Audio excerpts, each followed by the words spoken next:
Hello and welcome to the third episode of UnHerd, a podcast hosted by ACT that delves into the extraordinary stories of individuals who are challenging conventional principle to disrupt India's social impact landscape. The rapid expansion of the electric vehicle and energy storage markets in India is driving the development of the domestic battery industry. As per estimates, the demand for advanced cell chemistries is expected to reach roughly 220 gigawatt hours by 2030. However, insufficient capacity of domestic battery cell production and shortages of raw material have become key factors limiting its growth. Our guest today is Dr. Akshay Jain, the founder of Cancrie, who has dedicated over 10 years of his life to building more efficient batteries by improving performance and increasing their overall lifespan. He has developed a unique way that transforms agricultural waste into carbon nanomaterials that can be used in batteries and capacitors to increase their efficiency by up to 125%. This patented product uses a proprietary manufacturing process that uses 75% less energy and enables a 13 times reduction in greenhouse gas emissions. Welcome to UnHerd, Akshay. Thank you so much, Shazib. It's great having you here today with us. So, Akshay, I just want to start from the very beginning because when I look at your journey so far, there seems to be a love affair between you and chemistry. You first did your bachelor's in technology and chemical engineering and then went on to do a PhD from National University of Singapore. Subsequently, you have worked with the Center for Innovation in Singapore as a scientist and have also been a fellow with the United Nations Environment Program. What was the spark that lit your fire for working in the climate action space and more specifically on the battery efficiency solutions? First of all, I would say, it is a slowly developed love affair. It developed slowly because when I started, I started my bachelor's in chemical engineering. I was having few options. I was very much inclined towards chemistry, so that was a very simple option for me instead of choosing electrical engineering, mechanical engineering. Love for chemistry during my 11th and 12th standard in school, led me towards taking this. From then on, I went for a PhD, and because I was still inclined towards the technical part, and I saw a lot of industrialists coming to our uh, campuses. So I was always inspired by those people that how big industries they have made by being into that space. So looking at that, it always inspired me that we can do something big with the chemical engineering space. I went on to do my PhD from National University of Singapore, finished my work. It was continuously evolving. There was always a need which came for the sustainability. We have to create the climatic solutions. We have to get to net zero emissions. So slowly those things were coming up, and we realized that how important is that. When I was associated with United Nations, there was a clear need that until or unless you are going to create a net zero emissions, there is going to be a big problem in the time to come. So that really clicked me, that whatever we need to do on this earth today should be in the direction that we need to save this planet. So when I was doing my PhD, I got this option that can we do something for the recycling and upcycling process. This field was kind of expanding, and there was a clear need that we need to create these green jobs and net zero emissions.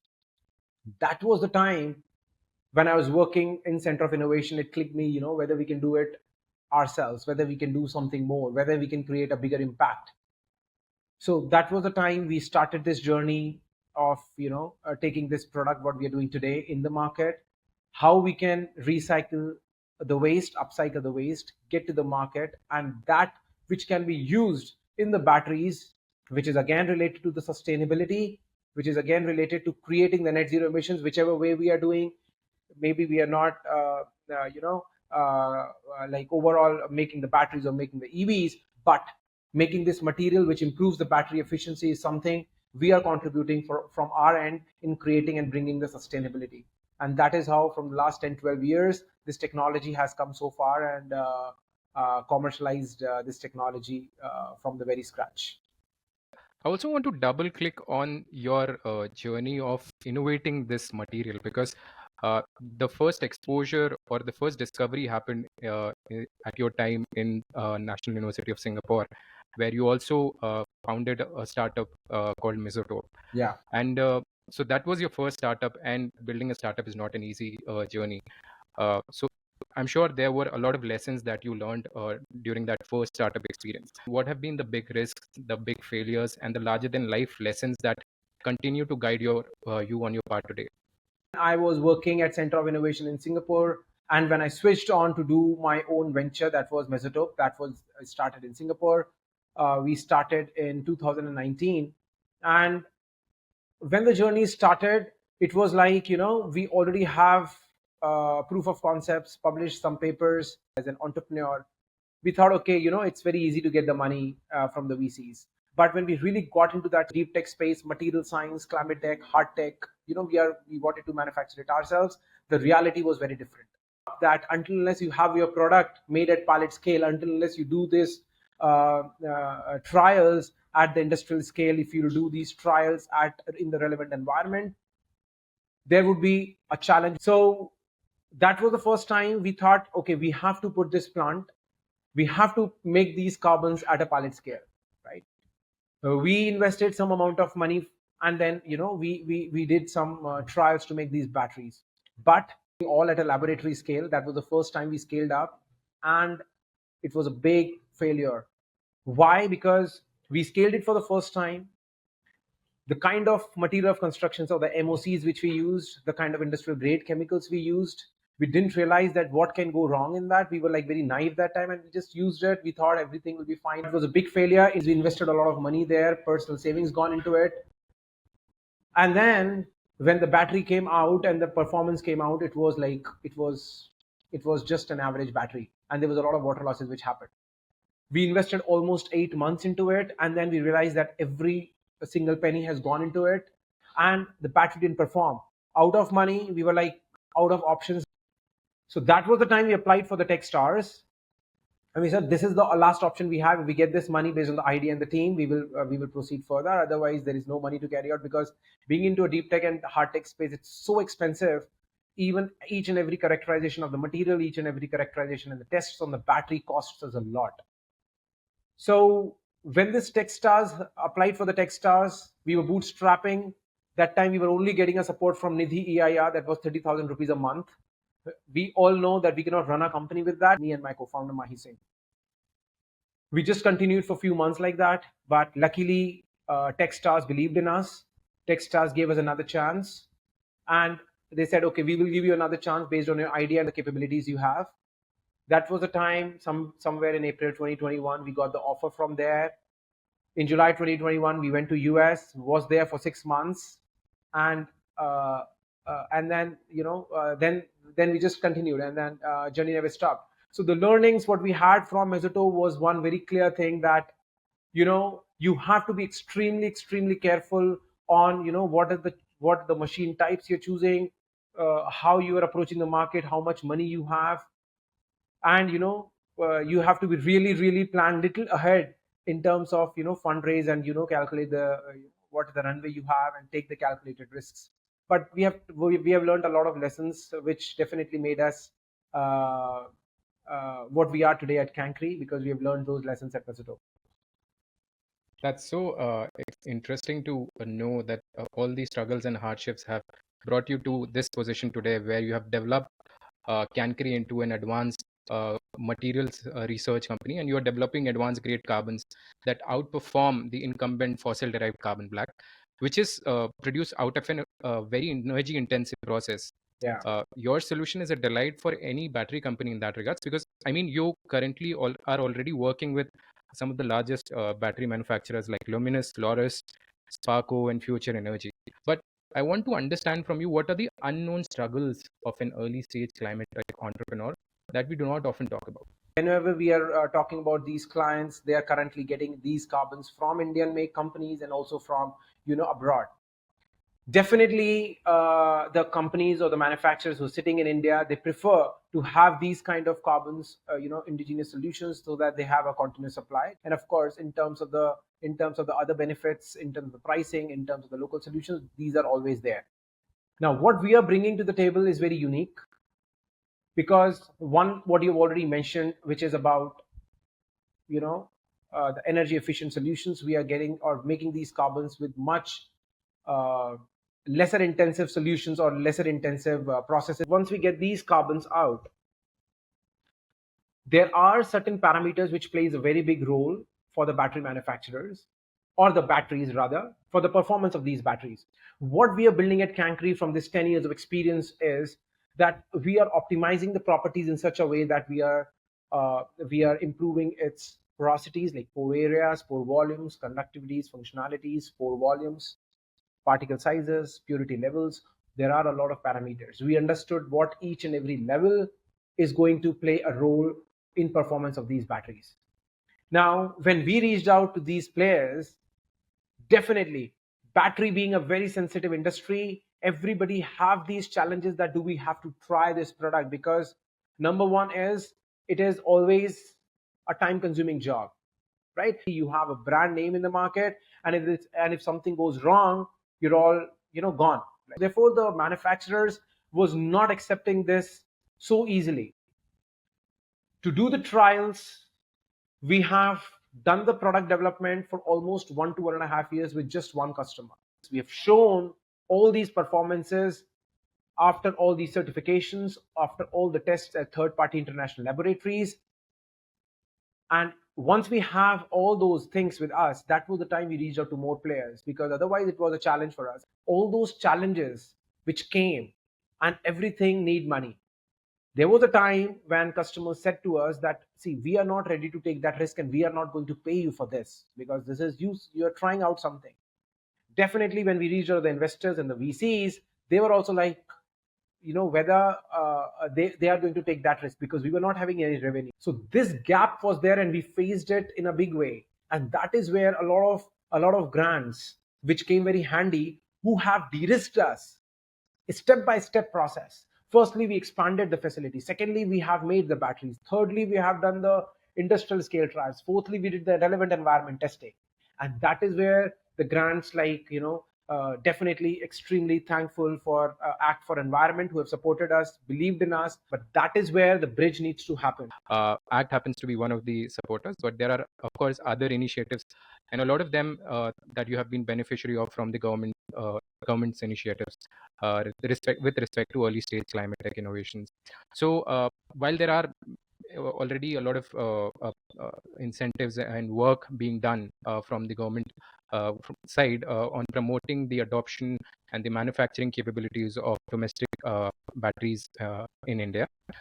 Schemes like the production linked incentive scheme, Yeah. specifically which are focused on the advanced chemistry cells, which is a strategic initiative to promote domestic manufacturing and also promote the wider adoption of electric vehicles and renewable energy storage, so that we can meet the intermittency challenge.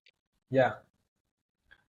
See, this is extremely important. And even if you look at this space of climate tech, of batteries, of recycling, materials, there is a lot of scope which can be taken care of. What government has done already, they have stated that these are the things by which we can control these kind of climate changes. Can we ourselves, as a company first, bring ourselves to the net zero emissions? And can we support other companies to do that? Because we know in the manufacturing setup, in the production sector, there will be some emissions which is going to come in, but we don't want that to happen, and therefore we have to negate that. So we have to think one step ahead.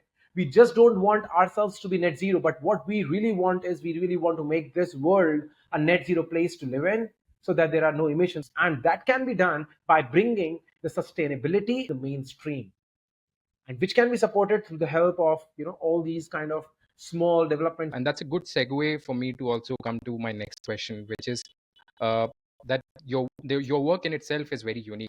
You are building a material science company, which is very hard to build, but your approach is also rooted in helping the local community. Tell me, why is that so important to you, and what's your definition of a truly sustainable business? We are recycling the agri waste, upcycling the agri waste. We always have this vision: can we help the local community there, farmers who are into this, who are getting certain prices for their waste, or rather they're just simply burning it, or they're simply throwing it? Can we bring some value to that waste and help that local community earn some benefits from there?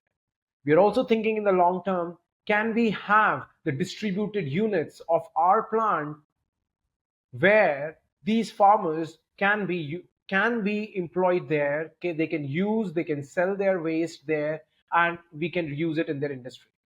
Second, very, very important thing, every battery, when we see that there are certain rare earth materials which goes inside there, what our Cancrie carbon does is it increases the performance of the batteries, and it increases the active utilization of the material which is present inside. What it means is, when you say if you need 100 grams of the rare earth material, what we are now saying is instead of 100 grams, maybe you will get the same performance of the batteries in 95 to 90 grams. And that means we are saving those rare earth materials by 5 to 10%. That means the need of the mining is being reduced. How that is helping the local community is definitely from the health hazard point of view, because now we are not relying more and more on mining. We want to reduce that. And of course, saving the earth from digging it more and more. And of course, saving the people who are into that industry and saving them from health hazards too. Being a founder is not an easy job. It's constantly you are wearing multiple hats all at once and getting your hands dirty. So, as an entrepreneur, things can take downturn at any moment. So, how do you prepare yourself for the unprepared nature of this job? See, there are definitely unknown challenges in whatever path you take, right?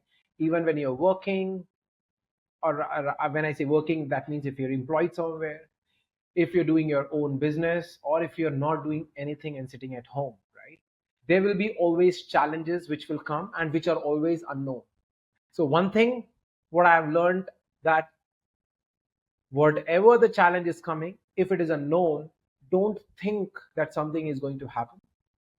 Preserve that energy for the time when it comes. Save that energy and fight with the challenge when it comes, because majority of the things happens only in our mind. I think my dad told me that, Akshay, why don't you write things what you really worry about? Just write it in the diary and see if it is happening with you or not in the future. I'll tell you, the day I started writing it until now, none of those things have happened. None. Not even one.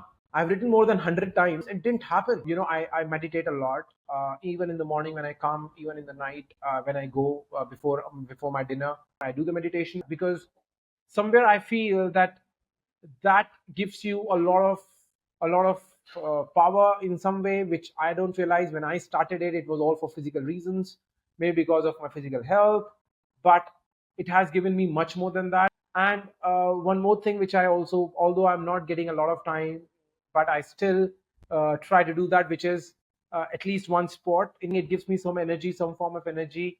If I play out and go out and do these things. So I think these are some of these things which I feel can really I rely on, which keeps me going. That's amazing. What are the opportunities that young budding entrepreneurs can tap into?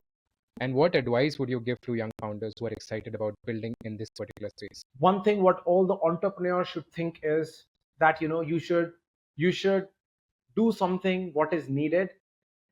That's extremely important. Don't do your own fanciful things. Don't do things because you want to become an entrepreneur, because you want to have your own startup, because these are the things which is going to hit you hard, because you want to sell but people don't want to buy. So determine that, take some time and focus on that. Once you get into that, there will be a lot of challenges which is going to come. But once you're settled, once you're determined that this is something which I really think that this is going to contribute in some way, then don't change the pathways. You have to make your own path. So what we did for that is we were like, okay, right, we have these many papers, we have patents, let's go to the VC market and we'll get the money.